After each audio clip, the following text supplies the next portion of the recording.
Hello, welcome to my channel. I am Rocio. In this video, I'd like to share with you one of my most recent projects. This is Oh What a Lovely Oval by Gian Fancello. I used only 46 grams of mercerized cotton 20. Maybe I should have used cotton 10 because it's kind of small. I might make another one on thread 10 to see if it fits the nightstand better.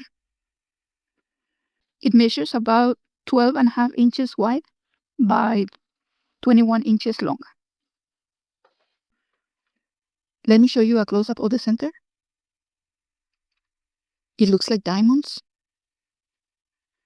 Now the sides, lots of pineapples. I love doilies with pineapples.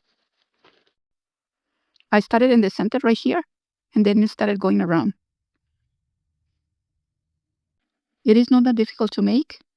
I used only chains, single crochets, double crochets, and the picots on the edges. I am very happy with the way it came out. About the pattern, here is the information in case you want to look it up online. I don't know if anybody will be interested in a tutorial for this doily.